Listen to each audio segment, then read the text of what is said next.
옹 아니고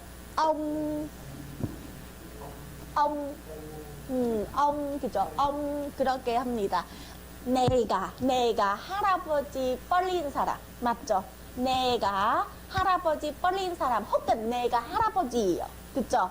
그죠? 그러면 손자, 손녀한테, 혹은 손자, 손녀 뻘린 사람한테 이야기할 때, 그죠? 한국어로 두 가지 가능해요. 내가 해줄게. 그리고 할아버지가 해줄게. 그러면 베트남어로 표현하면은 해줄게. 이해하시죠? 네, 그렇게 합니다. 근데 2인칭으로 하면은 내가 손자예요. 그죠? 내가 손자 뻘린 사람이에요. 그죠? 그리고 할아버지 뻘린 사람에게 이야기하죠. 그죠? 그래서 할아버지 뭐뭐뭐뭐 해주세요 라고 해요. 그죠? 그러면은 또 뭐뭐뭐뭐 해주세요 라고 합니다. 맞습니까? 또는 은요 원래 의미는 할아버지입니다. 혹은 할아버지 뻘린 사람에게 이야기합니다. 근데 그 의미뿐만 아닙니다. 맞죠? 다른 의미도 있어요. 어떤 의미요? 약간은 sir 느낌입니다. 맞죠? 그죠? 그래서 그 대회에서 참석자를 소개할 때 젊은 남성이더라도 ông 라고 부를 수도 있습니다. 이해하시죠? 예를 들어보면 이 시간은 수업 시간 아닙니다. 우리는 대회, 미팅, 그죠? 큰 회사, 그룹, 그죠? 그러면은 제가 아나운서예요. 제가 사회자예요. 지금은 바로 참석자를 소개하겠습니다. 하면은 여기 역시는 다 할아버지 뻘린 사람들 아닙니다. 근데 제가 베트남어로 하면은 용석, 용중, 봄이라고 부를 수 있습니다. 이해하시죠? 그런 경우는 역시 할아버지 혹은 할아버지 뻘린 사람 아닙니다. 그 4개 더 있잖아요. 안도 마찬가지로 1인칭, 2인칭 다 가능합니다. 맞죠? 1인칭인 경우는 내가 형, 맞죠? 나이 조금 더 많아요. 한 2살, 5살 정도? 그죠? 그러면은 내가 그 사람의 오빠, 형이에요. 그죠? 그죠? 그래서 형이 해줄게. 그죠? 혹은 오빠가 해줄게. 그러면은 안 해줄게 라고 하면 됩니다. 그리고 2인칭인 경우는 역시 그 사람이 나의 형 오빠 혹은 나의 형 오빠 뻘린 사람. 그죠? 그죠? 나보다 나이 더 많은 그런 남성. 그죠? 그래서 오빠 뭐뭐뭐뭐 해주세요. 형 뭐뭐뭐뭐 해주세요. 그러면 안 뭐뭐뭐뭐 해주세요 라고 하면 돼요. 맞죠? 근데 여기도 마찬가지로 오빠 형 의미 말고는 그냥 내가 존댓말로 사용하는 상대방인 남성에게 당신, 그대, 뭐뭐 씨 다 가능합니다. 뭐뭐님, 그죠? 이해하시죠? 나이 그 약간은 나와 나이 조금만 많은 남성한테 존댓말로 사용하는 존칭어입니다. 이해하시죠? 그래서 안은 굳이 오빠, 형라고 해석할 필요 없습니다. 예를 들어보면 제가 바로 여기는 여러분 나이 다 몰라요. 그쵸? 근데 존칭어로 사용하려면은 무조건 안, 용중, 그쵸? 지, 봄이라고 부른 거예요.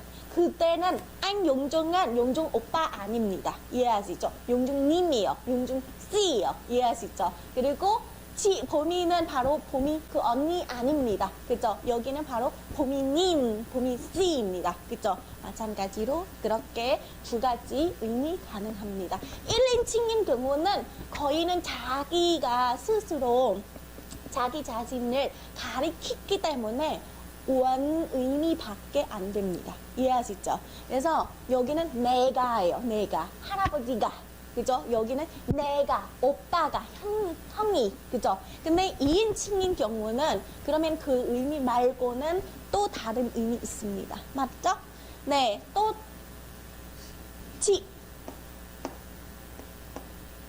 그죠? 지는 안과 좀 약간 비슷하죠? 이거는 남성, 여성, 그죠? 그래서 본인이 스스로 그저 가리키면은 그러면 바로 언니가, 누나가, 내가, 그죠? 그러면 지 뭐뭐뭐뭐 해줄게 그런 의미입니다. 근데 2인칭인 경우는 그러면은 역시 언니, 누나라고 의미도 있지만 근데 그거보다는 그냥 존칭어로 사용할 수 있습니다. 그러면은 마찬가지로 뭐뭐 씨, 뭐뭐 님 의미입니다. 자, 또 M. M은 본인이 스스로 사용하면은 역시 제가, 그죠? 제가, 그죠? 동생이인데 주로는 제가로 하면은 될 것 같습니다. 맞죠? 네. 그리고 여기는 2인칭으로 사용할 수 있습니다. 2인칭으로 사용하면은 우리는 존중하지만 높이지 않아요. 이해하시죠? 그래서 나이 알고 상대방을 M라고 부르세요. 나이 모르면은 안지 활용하세요. 이해하시죠? 나이 모르시면은 M라고 하지 마세요. 그죠? 네, 바로 M 정해지면은 이미 나는 그 사람의 손위라고 생각해서 하는 거예요. 이해하시죠? 네. 근데 대신에 M도 다른 의미 있습니다. 기억하세요? M은 동생 의미 말고는 원 의미는 하나 더 있어요. 뭐였죠? 학생. 그죠? 학생 의미입니다. 그죠? M은 바로 동생 입장으로 하는 거 아니고 학생 입장으로 하는 거예요. 제가 되는 거예요. 그죠? 네, 그렇게 합니다. 제가. 네, 맞아요. 네, 그런 겁니다. 그죠? 네, 그런 거 알고 계시면 좋고요. 자, 마지막은요? 또이 맞습니다. 또이. 아마도 외국인에게는 잘 알려지는 바로 또이입니다. 또이는 나 의미 그리고 혹은 저 의미도 있지만 그죠? 나 저 의미밖에 없어요. 즉 1인칭만 가능합니다. 하지만 실제는 베트남 사람들 또이 잘 쓰지 않습니다. 그죠? 또이는요, 여러분 자기 자신을 또이로 하면은 그러면은 여러분 이미 상대방과 거리가 정해졌습니다. 이해하시죠? 네, 거리 있어요. 거리 있어서 우리는 또이하고 당신은 안 혹은 지예요. 또이, 안, 지 하면은 우리 이미 거리 있습니다. 이해하시죠? 그래서 주로는요 일 처리할 때 그죠? 원래는 일 처리하지 않으면 다른 호칭으로 하고 있어요. 그죠? 다른 대명사들 좀 활용하고 있는데 우리 미팅이 있어요. 그 다음에는 회의실 들어가요. 그죠? 바로 뭐 발표해요. 어떤 말은 해요. 그때는 왠지 또일로 사용합니다. 이해하시죠? 네, 그렇게 하거든요. 그리고 지난 시간도 제가 좀 예를 만들었는데 원래는 선생님이 수업 시간에 바로 자기 자신을 예를 들어 제가 하면은 꼭 뭐뭐뭐뭐 해줄게, 꼭 알려줄게 라고 할 거예요. 그죠? 꼭 알려줄게. 그러면 바로 선생님이 알려줄게. 근데 화내요. 학생들한테 혼내요. 그러면은 내가 좀 화내고 있어. 혼내주고 있는 거야. 신호를 좀 보내줘야 돼요. 그러면 어떻게? 대부분은 한국인 경우는 뭐 선생님이 몇 번이나 말했어요 라고 하지 않고 내가 그죠? 내가 몇 번이나 말했잖아 라고 해요. 그러면은 그런 경우에는 역시 베트남어로 하면은 꼬라고 하지 않고 또이로 바꿔서 말해요. 그죠?